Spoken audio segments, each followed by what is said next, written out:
성경, 특히 구약 레위기를 처음 펼쳐보는 사람들이 가장 당황하게 되는 구절들이 있다. 레위기 12장 2절을 보면 여인이 출산하면 7일 동안 부정하다고 말하고 15장에서는 생리 중인 여자는 부정하다고 기록되어 있다. 또한 13장에서는 나병 환자는 집 밖으로 나가야 한다고 명시되어 있다. 이런 구절들을 읽으면서 많은 사람들이 의문을 품게 된다. 출산은 생명을 낳는 축복받을 일이고 생리는 여성에게 자연스러운 생리 현상이며 질병은 당사자도 원하지 않은 고통인데 왜 이 모든 것들을 부정하다고 표현했을까? 더욱 혼란스러운 점은 이런 상황들에 대해 죄를 지었다는 언급이 전혀 없다는 것이다. 출산한 여성이 무슨 잘못을 했다는 말인가? 생리하는 여성이 어떤 도덕적 잘못을 범했다는 것인가? 나병에 걸린 사람이 무슨 죄를 지었기에 공동체에서 격리되어야 한다는 것인가? 실제로 교회에 처음 나온 사람들이 이런 구절을 읽고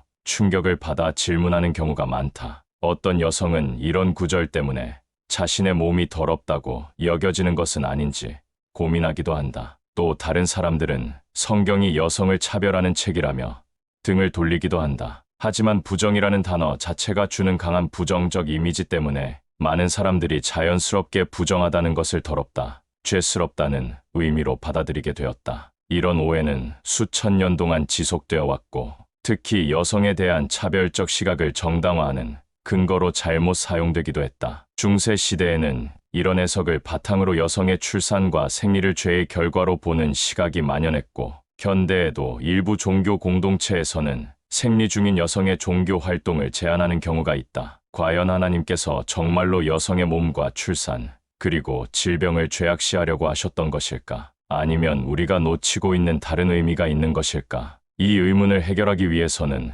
먼저 부정이라는 단어의 원래 의미부터 살펴볼 필요가 있다. 레위기에서 부정하다고 번역된 히브리어 원어는 타메라는 단어다. 이 단어가 바로 수천 년간 이어진 오해의 출발점이었다. 타메는 우리가 생각하는 도덕적 죄나 더러움과는 전혀 다른 의미를 담고 있다. 히브리어 타메의 본래 뜻은 의식적으로 준비되지 않은 상태, 즉 하나님 앞에 나아갈 수 있는 조건을 갖추지 못한 상태를 가리킨다. 이는 죄를 지었다는 의미가 아니라 단순히 종교적 예식에 참여할 수 없는 임시적인 상태를 말하는 것이다. 문제는 이 단어가 다른 언어로 번역되면서 본래 의미가 왜곡되었다는 점이다. 영어 성경에서는 unclean이라고 번역했는데 이 단어 역시 더럽다는 부정적인 뉘앙스를 강하게 풍긴다. 한국어 성경에 부정하다는 표현도 마찬가지로 죄악하고 더럽다는 인상을 준다. 하지만 히브리어 성경에서 타메와 대조되는 개념은 타오르인데 이는 정결하다는 뜻이다. 즉 타메는 정결하지 않음을 의미할 뿐 죄악하다거나 나쁘다는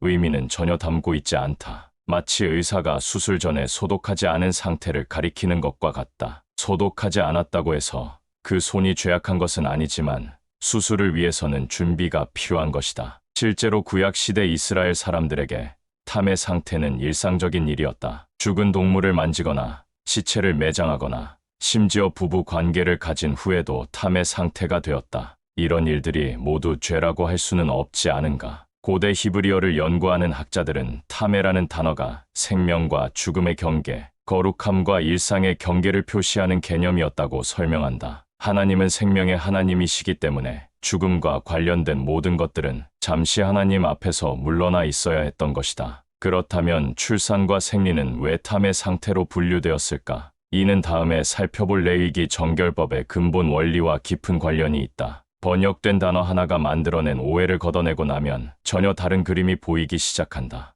레위기의 정결법을 이해하려면 먼저 고대 이스라엘 공동체의 특수한 상황을 살펴봐야 한다. 이들은 이집트에서 나온 후 광야에서 40년 동안 떠돌아다니는 이동성 공동체였다. 그리고 그 중심에는 하나님이 임재하시는 성막이 있었다. 이스라엘 백성들에게 성막은 단순한 종교 건물이 아니었다. 거룩한 하나님이 직접 거하시는 곳이었고 백성들은 그 성막을 중심으로 진을 치고 생활했다. 하나님의 임재 앞에서 살아간다는 것은 일상의 모든 영역에서 거룩함을 의식해야 한다는 뜻이었다. 여기서 핵심은 생명과 죽음에 대한 구분이다. 하나님은 생명의 근원이시기 때문에 죽음과 관련된 모든 것들은 하나님의 임재와 일시적으로 분리되어야 했다. 이것이 바로 정결법의 기본 원리였다. 출산과 생리가 탐의 상태로 분류된 이유도 여기에 있다. 출산은 새 생명의 탄생이지만 동시에 출혈을 동반한다. 생리 역시 생명을 잉태할 수 있는 가능성이 사라지는 과정에서 일어나는 출혈이다. 고대 히브리 사상에서 피는 생명 그 자체였기 때문에 피의 흘림은 생명력의 변화를 의미했다. 나병 역시 마찬가지다. 나병은 살아있는 몸에서 살이 썩어가는 현상으로 생명체가 죽음을 향해 가는 과정으로 여겨졌다. 따라서 나병 환자는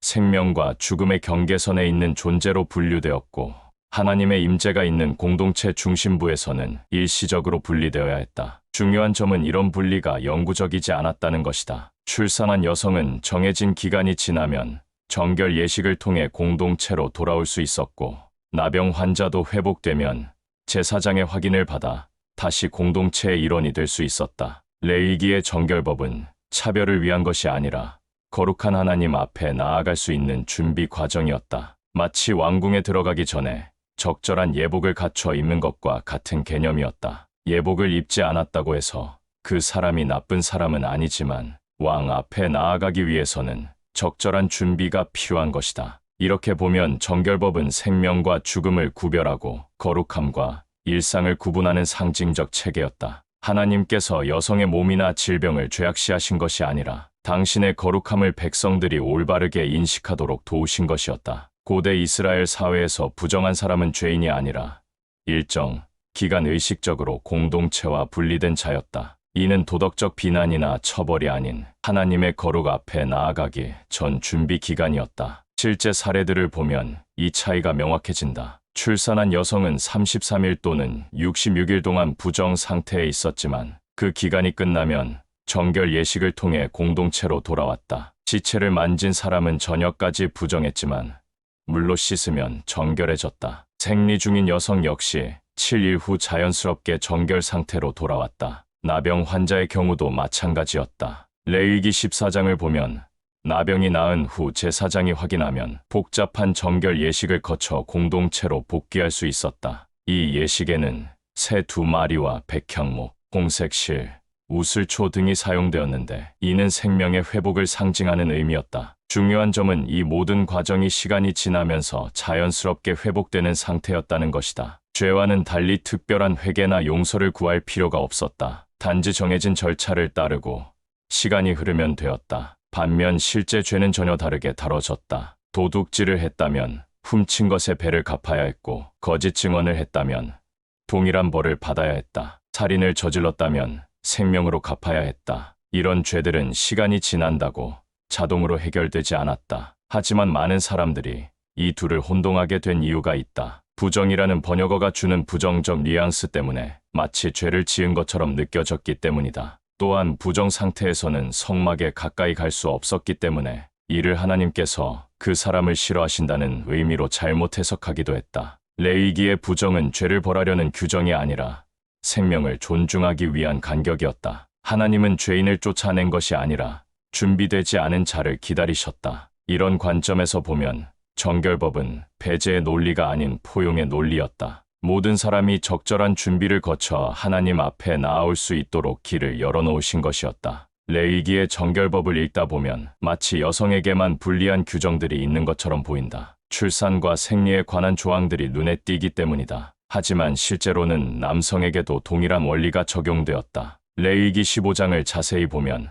남성의 정액 분출에 대한 규정도 나와 있다. 남성이 정액을 흘리면 저녁까지 부정하며 물로 몸을 씻어야 한다고 명시되어 있다. 또한 그가 입었던 옷이나 누웠던 침상도 부정해져서 빨아야 했다. 이는 여성의 생리 규정과 동일한 수준의 제한이었다. 부부 관계 후에도 남녀 모두 저녁까지 부정 상태가 되었다. 이때도 남녀 구분 없이 둘 다 몸을 씻고 정결해질 때까지 기다려야 했다. 성관계 자체가 죄는 아니지만 생명력과 관련된 행위이기 때문에 하나님 앞에 나아가기 전에는 정결 과정이 필요했던 것이다. 제사장들의 경우는 더욱 엄격했다. 대제사장은 시체를 만질 수 없었고 일반 제사장도 가족이 아닌 시체는 만질 수 없었다. 나시린이 된 남성은 머리털을 자르거나 포도주를 마실 수 없었다. 이런 규정들은 여성보다 남성에게 더 까다로운 조건들이었다. 그렇다면 왜 사람들은 레위기가 여성을 차별한다고 생각하게 되었을까? 첫째는 출산과 생리가 여성에게만 해당하는 생리 현상이기 때문이다. 이런 현상들이 부정으로 분류되다 보니 마치 여성의 몸 자체가 문제인 것처럼 보였다. 둘째는 출산 후 격리 기간이 상대적으로 길었기 때문이다. 남아를 낳으면 40일, 여아를 낳으면 80일 동안 성소에 가까이 갈 수 없었다. 하지만 이는 출산으로 인한 신체 회복 기간을 고려한 조치였다. 현대의학에서도 산후조리 기간을 권하는 것과 비슷한 개념이었다. 셋째는 후대의 잘못된 해석 때문이다. 랍비들은 이런 규정들을 점점 더 엄격하게 적용했고, 중세 기독교에서는 여성의 출산을 원죄와 연결시켜 해석하기도 했다. 하지만 이는 레위기 본문의 원래 의도와는 거리가 멀었다. 부정 개념은 성별이 아닌 출혈과 생명력 변화와 연관되어 있었다. 피는 생명이라고 여겨졌기 때문에 피가 나오는 모든 상황은 생명과 죽음의 경계로 인식되었다. 남성이든 여성이든 출혈이 있으면 동일하게 부정 상태가 되었다. 레위기는 여성 차별서가 아니었다. 남녀 모두가 각자의 상황에 따라 정결을 준비해야 했고, 모두가 동일한 원리 아래 하나님 앞에 나아갈 수 있는 길이 열려 있었다. 다만 남성과 여성의 생리적 차이로 인해 적용되는 구체적 상황이 달랐을 뿐이었다. 나병에 대한 레위기의 규정은 현대인들에게 가장 이해하기 어려운 부분 중 하나다. 나병 환자를 집 밖으로 내보내고 혼자 거하게 하며 부정하다고 외치게 한 조치는 지나치게 가혹해 보인다. 하지만 이를 고대 사회의 맥락에서 살펴보면 전혀 다른 그림이 보인다. 우선 레위기에서 말하는 나병은 현대 의학의 한센병과는 다른 개념이었다. 히브리어 차라아트는 피부에 나타나는 다양한 질병들을 포괄하는 용어였다. 여기에는 습진, 건선, 백반증 같은 피부병들도 포함되었다. 즉 전염성이 강한 질병만을 가리킨 것이 아니었다. 그렇다면 왜 이런 피부 질환자들을 공동체에서 분리시켰을까? 고대 이스라엘은 텐트 중심에 밀집된 공동체였다. 의료 지식이 부족했던 당시에는 어떤 질병이 전염성인지 구별하기 어려웠다. 따라서 피부에 이상 증상이 나타나면 일단 격리하여 확산을 방지하는 것이 공동체 전체의 생존을 위한 최선의 선택이었다. 중요한 점은 이런 격리가 영구적이지 않았다는 것이다. 레위기 13장을 보면 제사장이 환자를 정기적으로 진찰하도록 되어 있다. 7일 후에 다시 보고 또 7일 후에 다시 보며 증상이 퍼지지 않으면 정결하다고 선언했다. 이는 현대의학의 격리 관찰과 매우 유사한 방식이었다. 더 놀라운 것은 회복된 후의 복귀 절차다. 레위기 14장에는 나병에서 나은 사람을 위한 상세한 정결 예식이 기록되어 있다. 새 2마리를 가져와 1마리는 죽이고 1마리는 날려보내는 의식, 삭발과 목욕, 8일에 걸친 제사 등 복잡한 절차를 거쳐 공동체로 완전히 복귀시켰다. 이런 예식의 의미는 분명했다. 죽음과 같았던 상태에서 생명으로 돌아온 것을 축하하고 공동체가 그를 다시 받아들인다는 선언이었다. 만약 나병이 죄의 결과라면 이런 성대한 복귀 의식이 필요했을까? 부정하다고 외치게 한 것도 처벌이 아니었다. 이는 다른 사람들이 실수로 접촉하지 않도록 하는 경고 신호였다. 현대의 병원에서 격리 병동의 표시를 하는 것과 같은 원리였다. 환자 자신과 공동체 모두를 보호하기 위한 조치였다. 실제로 구약 성경에는 나병이 죄의 결과로 온 경우와 그렇지 않은 경우가 모두 나타난다. 미리암이 모세를 비방했을 때 나병에 걸린 것은 징벌이었지만 나아만 장군의 경우는 단순한 질병이었다. 레위기의 나병 규정은 원인과 상관없이 모든 피부 질환에 동일하게 적용되는 보건 조치였다. 질병은 죄가 아니었다. 하지만 거룩함을 위한 분리는 필요했다. 레위기의 나병 규정은 죄인을 벌하려는 것이 아니라 약자를 보호하고 공동체의 건강을 지키려는 지혜로운 조치였다. 고대 사회의 한계 속에서도 환자를 완전히 버리지 않고 회복의 길을 열어둔 것은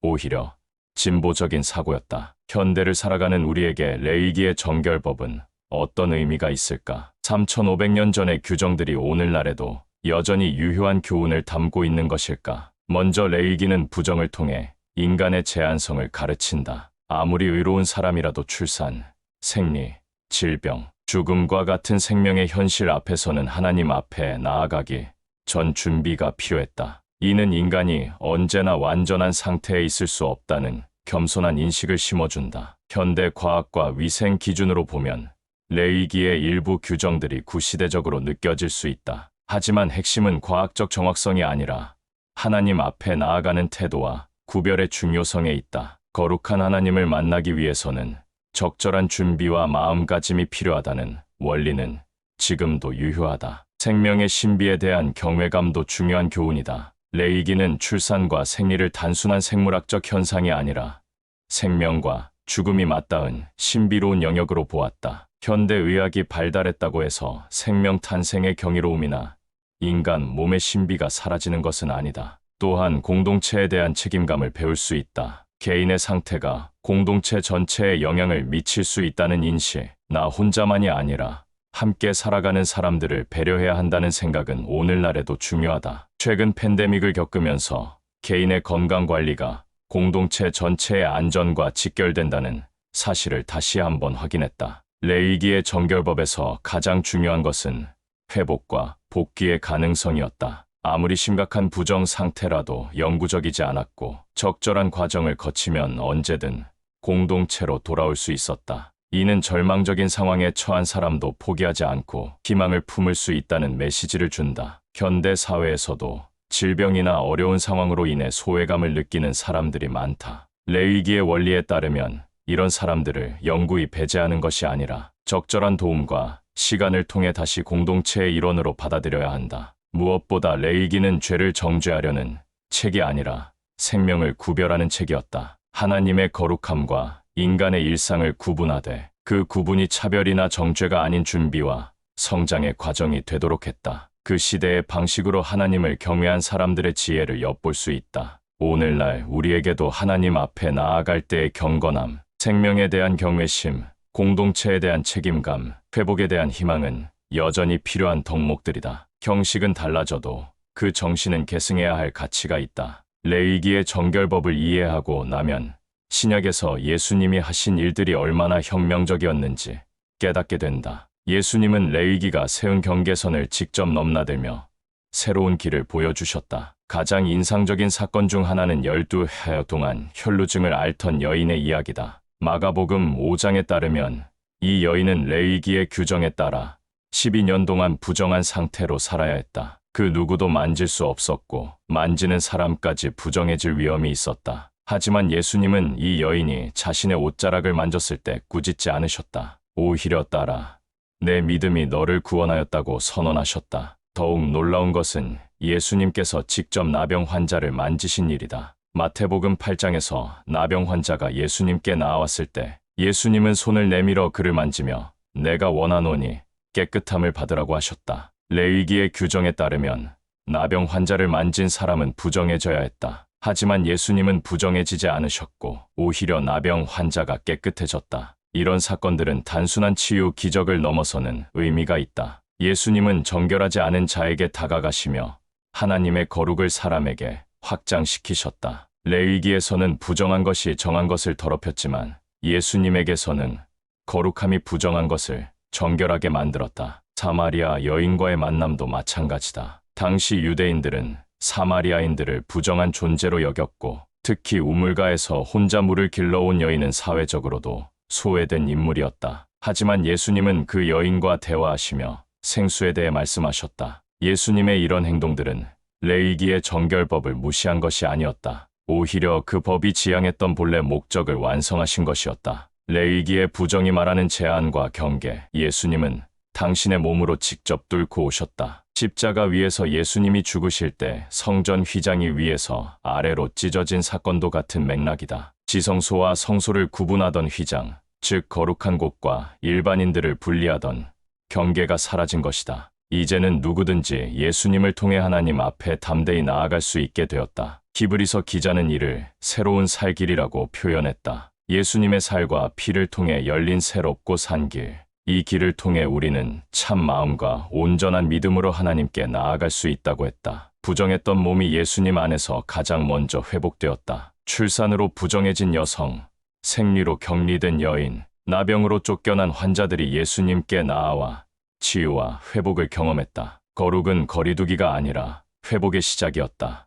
이제 우리는 레위기의 정결법이 예수님을 통해 완성된 하나님의 계획임을 알 수 있다. 그 옛날 이스라엘 백성들이 성막을 중심으로 거룩함을 추구했듯이 오늘날 우리는 예수님을 통해 하나님의 거룩함에 참여할 수 있게 되었다. 부정과 정결의 경계를 넘어 은혜와 사랑의 새로운 질서 안에서 살아가게 된 것이다.